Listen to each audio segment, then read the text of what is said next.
Bismillahirrahmanirrahim. ولتكن منكم أمة يدعون إلى الخير ويأمرون بالمعروف وينهون عن المنكر وأولئك هم المفلحون. Pertanyaan berikutnya, adakah perbankan syariah yang betul-betul syariah? Karena kebanyakan hanya labelnya saja syariah tetapi masih ada unsur riba. Kemudian pertanyaan yang terkait, bagaimana cara merubah sistem perbankan di Indonesia? Jalan keluar sistem perbankan. Apakah ada bank syariah yang murni syariah? Bank syariah yang ada, ya, cara standar operasional mereka yang bermasalah, sehingga orang-orang melihat dari kasat mata bahwa tidak ada beda antara bank syariah dengan bank riba. Semuanya di atas kertas saja perbedaannya. A, beli rumah KPR melalui bank syariah, ya. Si nasabah ini biasanya tidak dikasih rumah tapi dikasih barang. Kalau Anda belanja ke seseorang pasti dikasih barang, bukan dikasih uang, ya. Begitu juga si B yang kredit pemilikan rumah melalui bank konvensional, bank riba, dikasih uang juga, kan sama. Kemudian uang itu ada bertambah,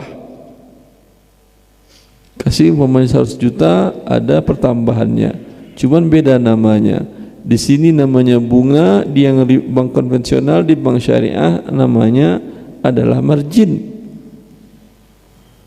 ya. Maka hanya beda di atas kertasnya saja.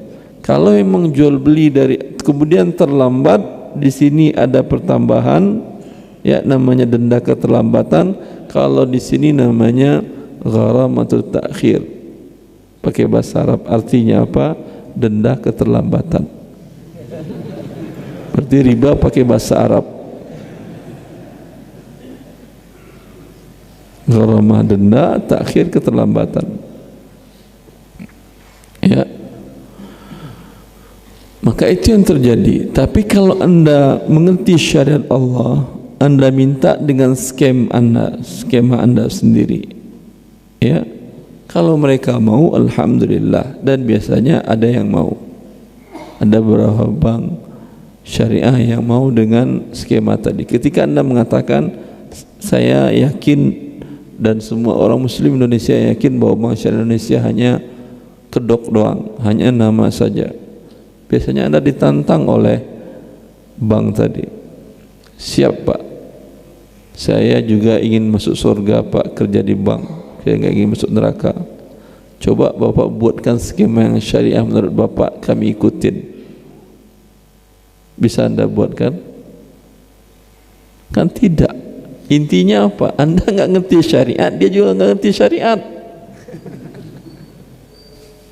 Tapi kalau Anda ngerti syariat, Anda minta ke dia, saya butuh rumah, ya, rumah seperti itu, silahkan Anda beli dulu. Setelah jadi milik Anda, saya beli kepada Anda dengan cicil. Kalau terlambat, tidak ada pertambahan hutang, ya. Walau apapun namanya, tidak akan bertambah hutang. Lalu cara Anda untuk meminimalkan risiko Anda, silahkan rumah itu atau barang lain yang saya jaminkan dijual, tutup hutang, sisanya kembalikan kepada saya. Kira-kira mau nggak bank syariah itu? Ada yang mau, ada yang mau,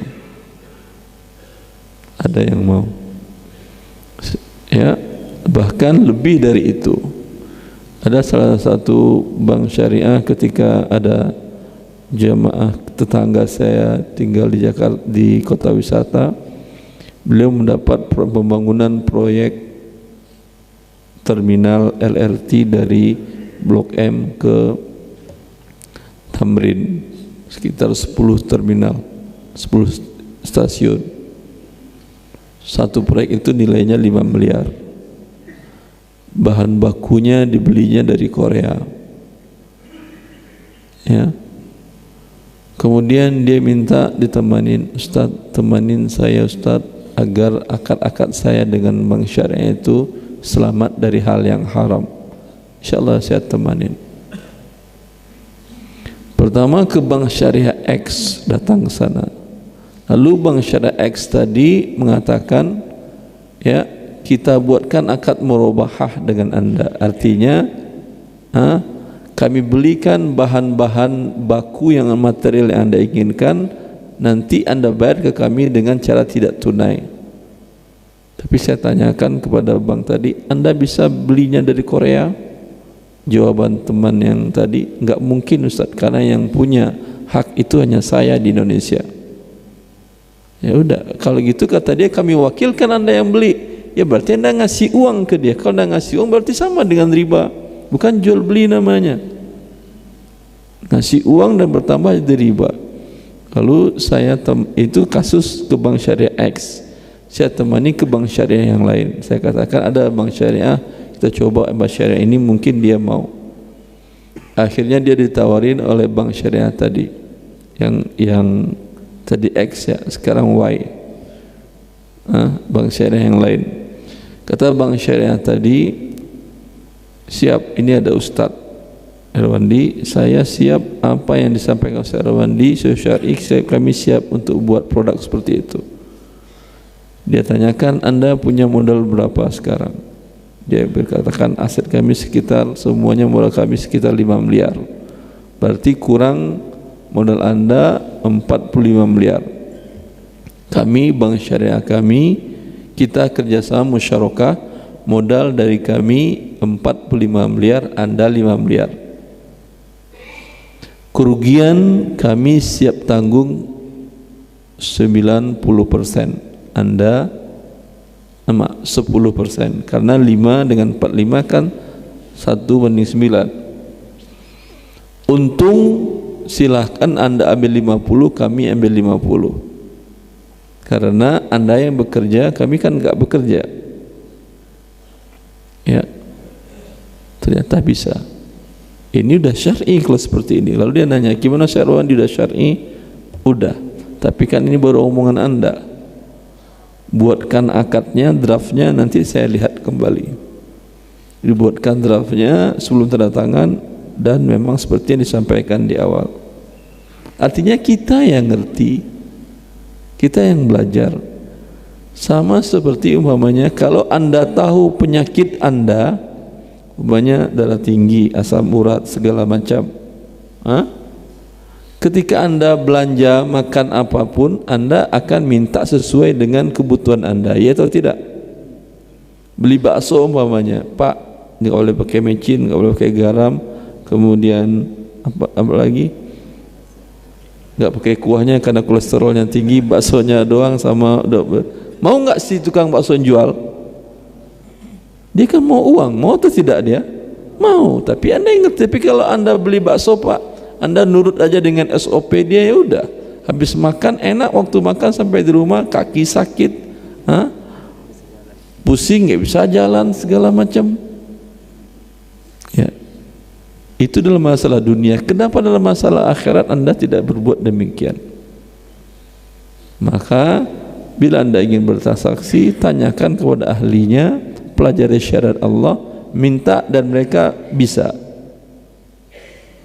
Saya beberapa kali menemani kasus ke beberapa bank syariah, ada yang bisa, ada yang tidak juga. Itu jawabannya. Kalau ikut SOP yang ada, tidak ada bedanya memang antara bank syariah dengan bank konvensional. وَلْتَكُنْ مِنْكُمْ أُمَّةٌ يَدْعُونَ إِلَى الْخَيْرِ وَيَأْمُرُونَ بِالْمَعْرُوفِ وَيَنْهَوْنَ عَنِ الْمُنكَرِ وَأُولَئِكَ